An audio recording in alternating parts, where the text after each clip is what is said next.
मानव समाचार, मानवता के हक में। इस्तकबाल है आपका मानव समाचार में। मैं हूं अब्दुल रहमान। कुदरत ने हमें कई अनमोल चीज़ें दी हैं, उन्हीं अनमोल चीज़ों में दाँत भी है। कहते हैं कि दाँत खुदा पाक की दी हुई एक रहमत है, मगर ये रहमत उस वक्त ज़हमत बन जाती है जब दाँत के किसी कोने या मसोड़े के किसी कोने से एक दर्द उठता है और उसके बाद धीरे धीरे वो दर्द जो है वो ज़ोर पकड़ने लगता है। नौबत यहाँ तक आती है कि आदमी को ना रातों को नींद आती है, ना दिन को उसको चैन मिलता है।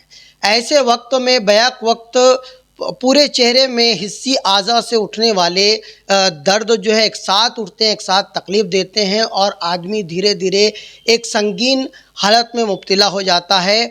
बेइंतहा दर्द को उसको बर्दाश्त करना पड़ता है।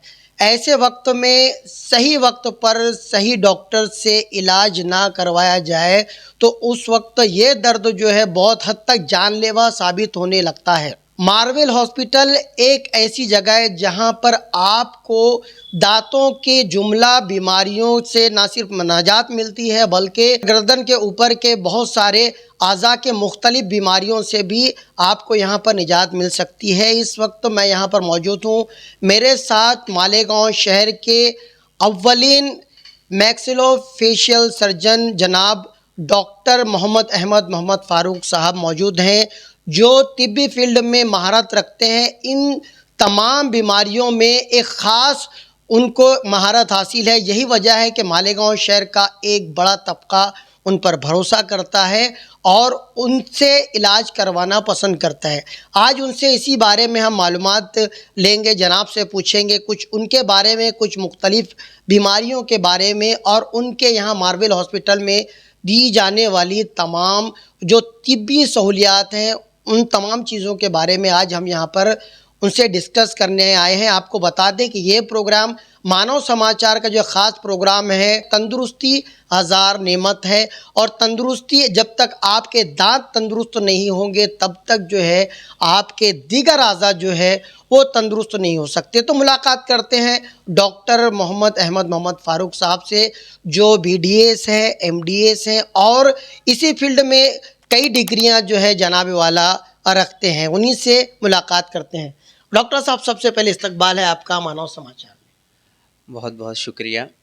मैं सबसे पहले अब्दुल रहमान भाई का और मानव समाचार के अन्नू पीटर साहब का बहुत बहुत शुक्रिया अदा करता हूं कि उन्होंने ये ख्वाहिश जाहिर की कि डॉक्टर साहब आपके साथ में एक इंटरव्यू, एक प्रोग्राम करना है हमें। मैं सबसे पहले एक आपके तालीमी सिलसिले से जो है थोड़ा सा एक शुरू करूं। आपकी जो तिब्बी जो काबिलियत है वो कहाँ से शुरू होकर कहाँ तक जो है ख़त्म हुई और ये सिलसिला अभी भी चल रहा है?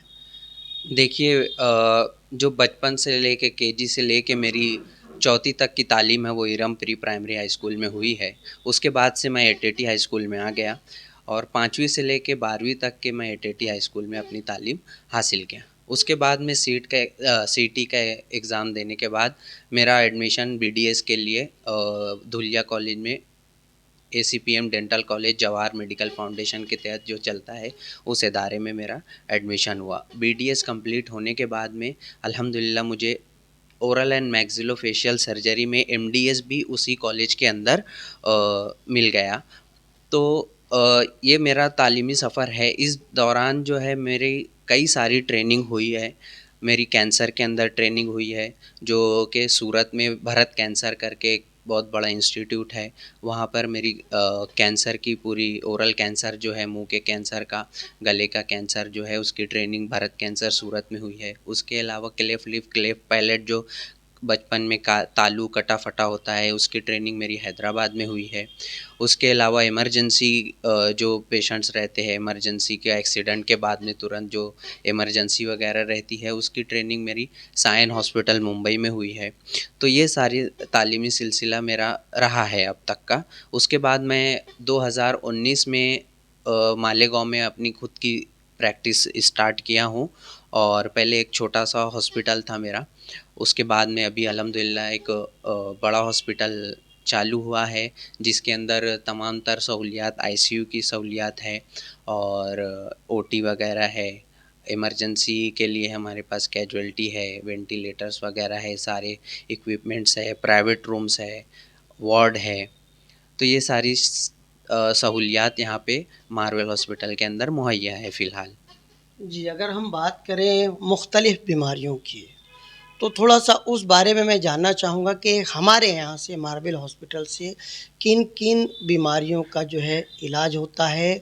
मालेगाँव शहरियान या बैरून शहर के लोग जो है, किस तरीके से मार्वल हॉस्पिटल से जो है फ़ैज़याब हो सकते हैं, फ़ायदा उठा सकते हैं? देखिए मेरी स्पेशलिटी जो है वो सर्जरी के अंदर है। मैक्सिलोफेशियल सर्जरी, जो गर्दन के ऊपर से लेके सर के ऊपर तक के जो भी सर्जरी है, जो भी बीमारियां हैं, उसका इलाज।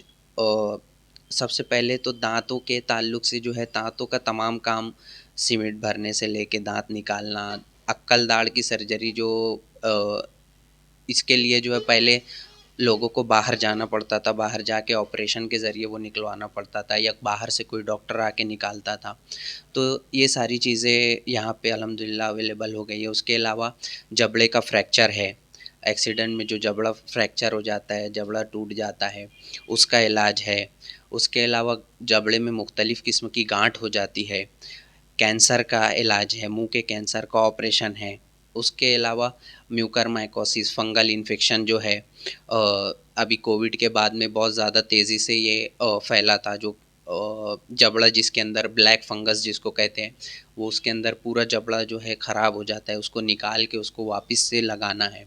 फिर कुदरती दांत जब निकल जाते हैं, उसके लिए उसका रिप्लेसमेंट बेहतर से बेहतर तरीके से कैसे हो सके, इम्प्लांट वगैरह है, जो फिक्स दांत हड्डियों के अंदर फिक्स हो जाते हैं, इम्प्लांट है। उसके अलावा हेयर ट्रांसप्लांट है, बाकी दूसरी कॉस्मेटिक सर्जरीज़ जो यहाँ पर नहीं होती है मालेगांव में, वो सारी चीज़ें यहाँ पे अवेलेबल है। चेहरे की कॉस्मेटिक सर्जरीज़ है ना? ये सारी चीज़ें मेरी फ़ील्ड के लिए है। मैक्सिलोफेशियल सर्जरी के अंदर ये सारी चीज़ें आती हैं। उसके अलावा जो हॉस्पिटल के अंदर सहूलियात हैं, दांतों की सहूलियात तो है ही, चेहरे के कैंसर की ये सारी सहूलियात होने के अलावा भी हमारे पास में क्रिटिकल केयर के लिए आईसीयू है, और दूसरे मुख्तलिफ़ ऑपरेशन है, मैटरनिटी का है, जैसे ऑपरेशन वगैरह हमारे पास में फिजिशियंस अवेलेबल है, और सर्जन्स अवेलेबल है, दूसरे गायनेकोलॉजिस्ट अवेलेबल है, ऑर्थोपेडिक सर्जन अवेलेबल है।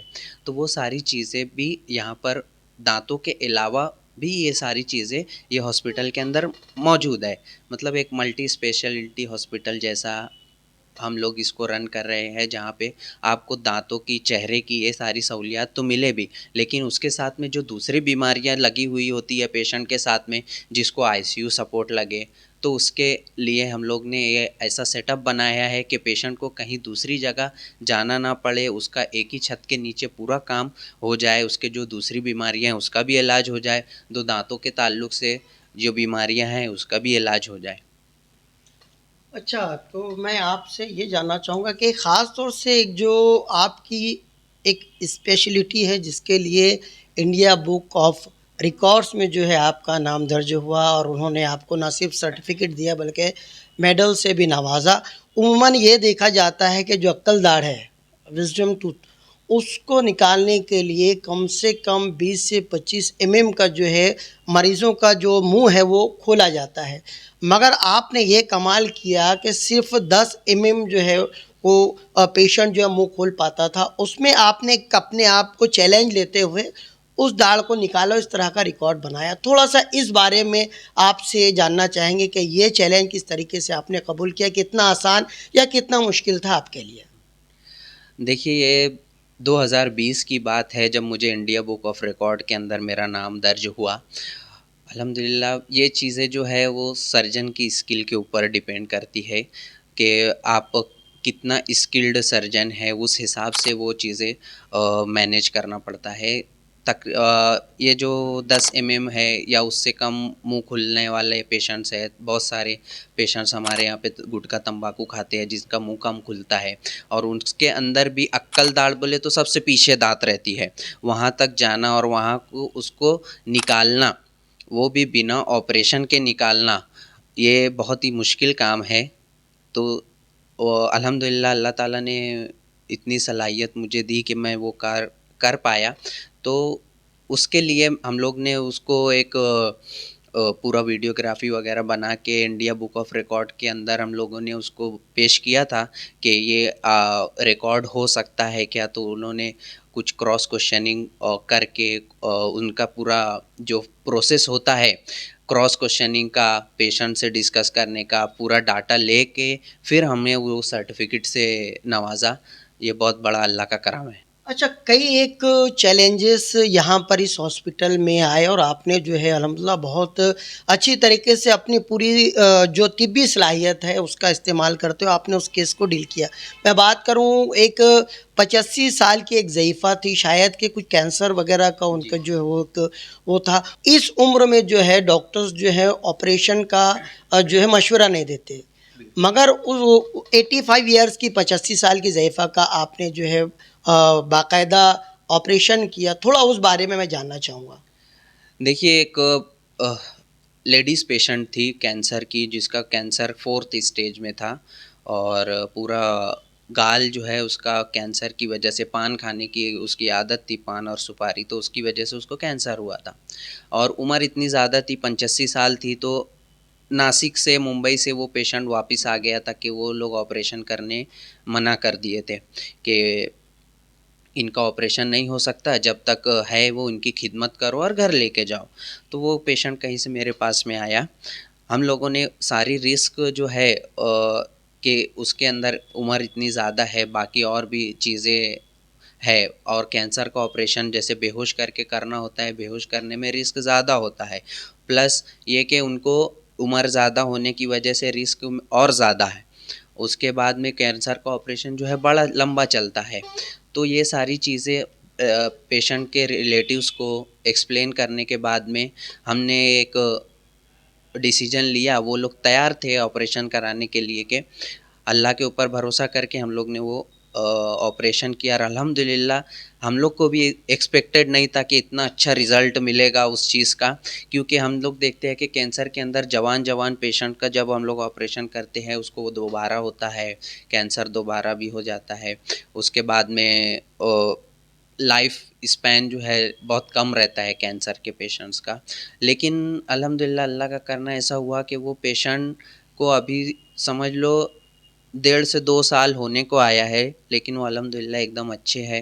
खाना पीना भी एकदम अच्छा चल रहा है, सब कुछ एकदम अच्छा है। फॉलोअप के लिए भी आते हैं रेगुलर। तो ये सारी चीज़ें अल्लाह की तरफ की बात है, हमारे हाथ में तो सिर्फ अल्लाह ताला जो काम ले लेवे वो करना है। अच्छा, मालेगाँव में उमूमन हम देखते हैं कि ये जो गुटखा वगैरह खाने वालों की तादाद बहुत ज़्यादा है और यही एक बेसिक वजह है तंबाकू के इस्तेमाल से, गुटखे के इस्तेमाल से जो है वो कैंसर जो है वो उस बीमारी में मरीज़ मुब्तला होता है। तो किस तरीके से ये बीमारी की अलामत जो है ज़ाहिर होने लगती है और उसके बाद जो है इस तरीके से जिनमें ये अलामत पाई जाती है वो मार्वल हॉस्पिटल से किस तरीके से फ़ायदा उठा सकते हैं इस ताल्लुक से? सबसे पहले तो तंबाकू खाने वालों को एक चीज़ का ये ध्यान रखना चाहिए कि उनके मुंह के अंदर छाला वगैरह तो नहीं आ रहा है, क्योंकि ये जो इनिशियल में छाला आता है, खाने में तेज़ लगता है, सफ़ेद वगैरह दिखता है मुंह के अंदर, यही चीज़ें कैंसर में बदली होती है। तो उन्हें रेगुलर चेकअप कराना चाहिए। सबसे पहले तो तंबाकू बंद करना चाहिए उसका इस्तेमाल। मैं तो ये बोलूँगा कि सबसे पहले उनको ये तंबाकू का इस्तेमाल बंद करना चाहिए, क्योंकि इसके अंदर जो है फ़ायदा तो कुछ भी नज़र नहीं आता, नुकसान ही है।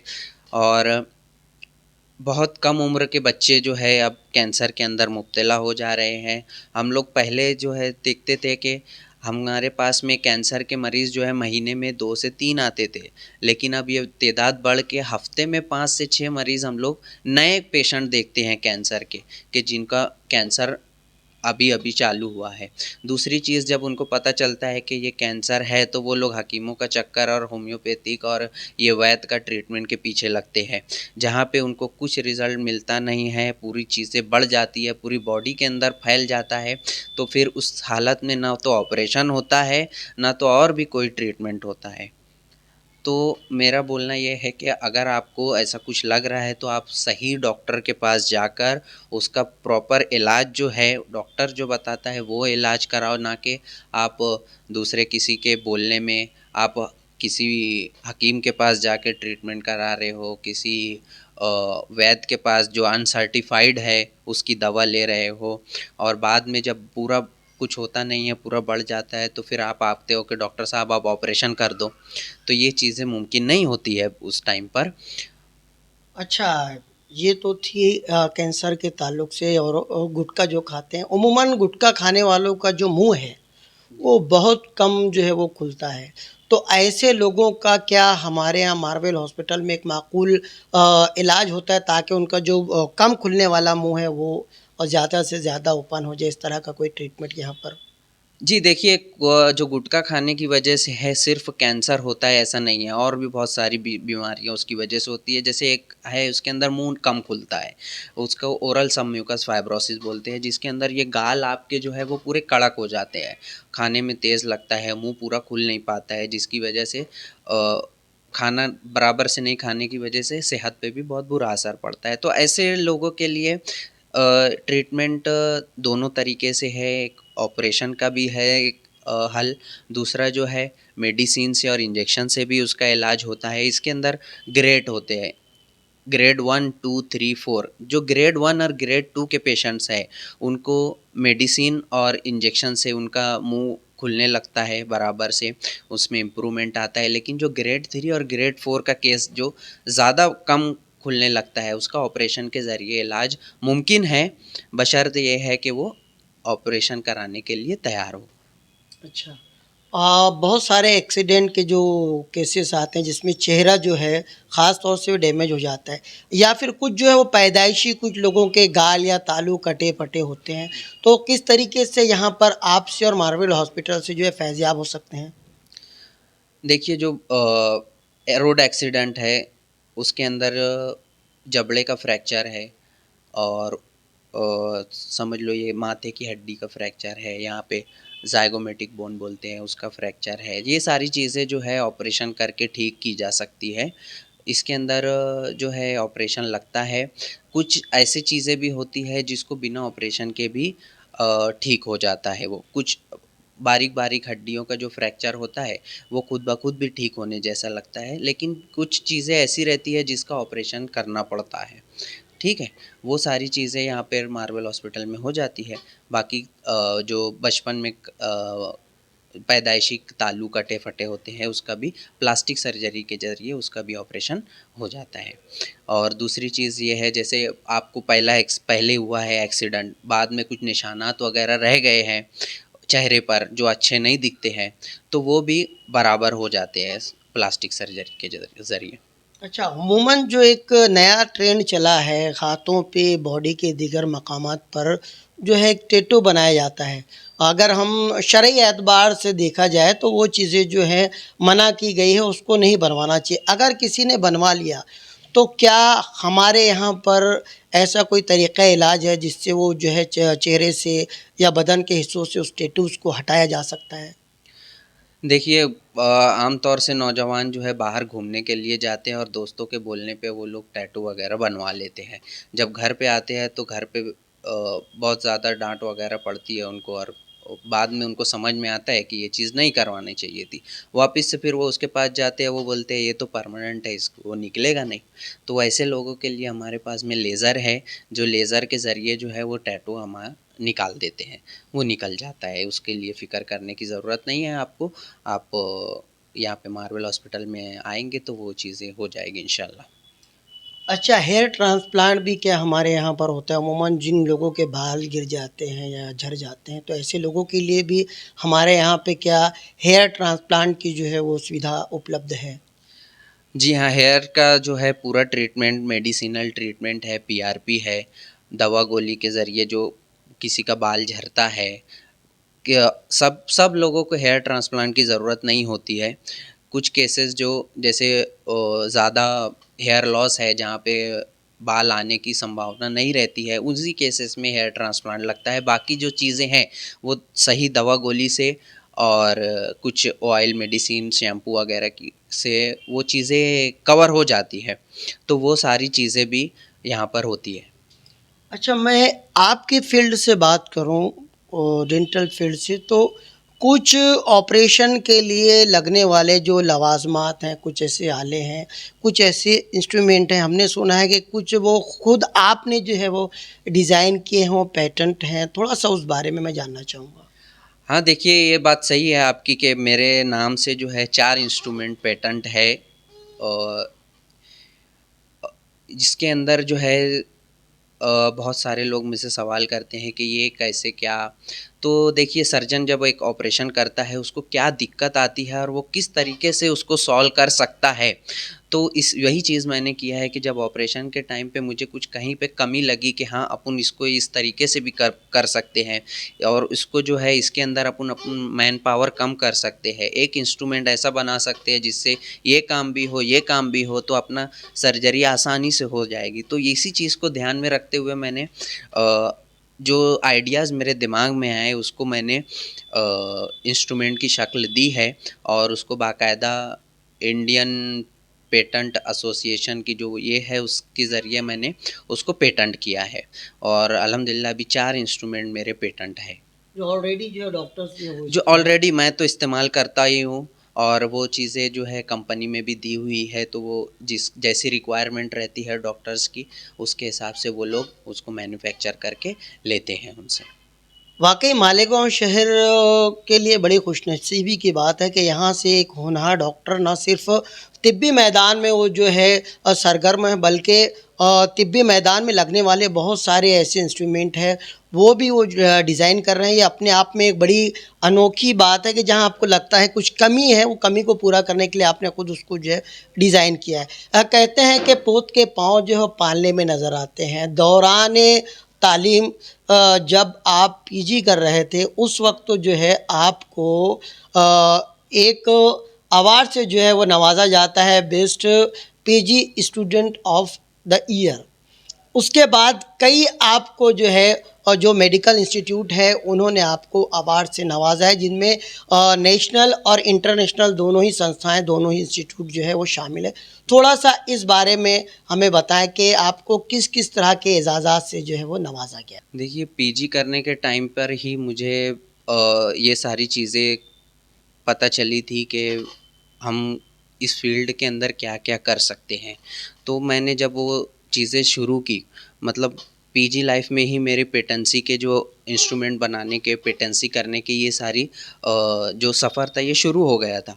उसके अलावा मेरे जो केसेस पब्लिश और आर्टिकल्स हैं, मेरे कम से कम 10 से 15 आर्टिकल्स जो है इंटरनेशनल जर्नल में पब्लिश्ड हैं। तो वो सारी चीज़ों को देखते हुए जो मुझे अवार्ड्स दिए गए वो अलग अलग कैटेगरी में दिए गए हैं।